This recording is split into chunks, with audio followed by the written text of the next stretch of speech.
When Destiny was released, it became clear that it wasn't what most gamers expected. It didn't have a 30-hour-long story. It didn't have a fully open and player-connected world. Its loot system was a bit misleading as well, and the classes didn't seem that different at first glance. To top it off, after all the hype and amount of money supposedly spent on Destiny's development and promotion, review scores placed its Metacritic value at 76. Regardless of all these supposed shortcomings, it is still a blast to play. The game is first and foremost a first-person shooter, and the shooting mechanics really shine through. Destiny is being called a shared world shooter by Bungie, and though the idea of an FPS MMO seems odd, the game is just so good. Destiny's story has all the potential of what can be expected from a Bungie game. It is set several hundred years in the future in a post-apocalyptic world.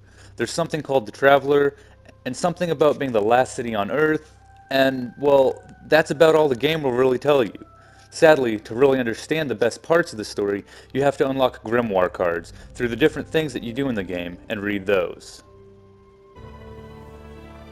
In its dying breath, the Traveler created the Ghosts to seek out those who can wield its light as a weapon. Guardians to protect us and do what the Traveler itself no longer can. What happened to it? What makes no sense to me though is that you cannot access these cards and bits of lore from the game itself, and instead are required to log on to Bungie.net or use the Destiny mobile app to read them.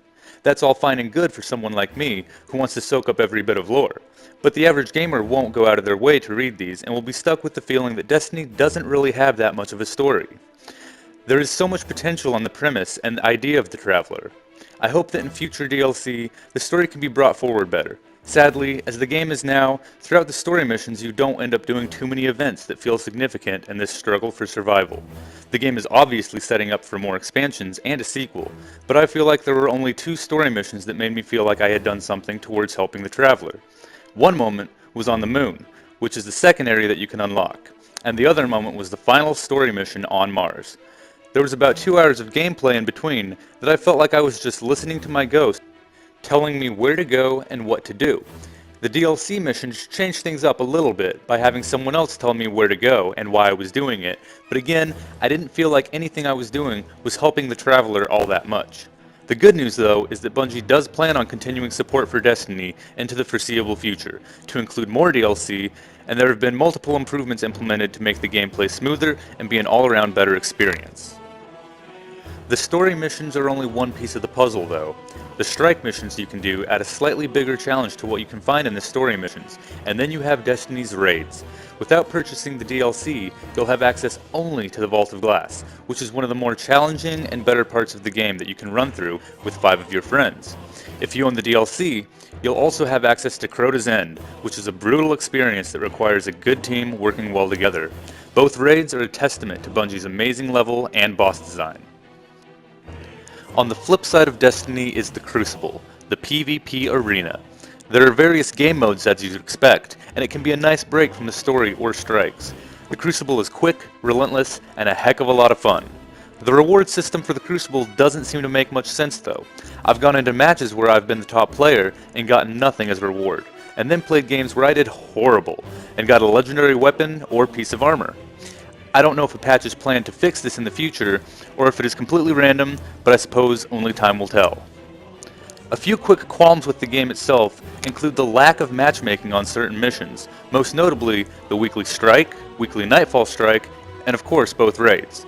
Another thing I find odd is the decision to have strike teams limited to 3 players for story missions and strikes. I understand that this is because there are only 3 classes, but it feels odd and inconvenient when similar games such as Borderlands and Bungie's old Halo games allow 4-player co-op.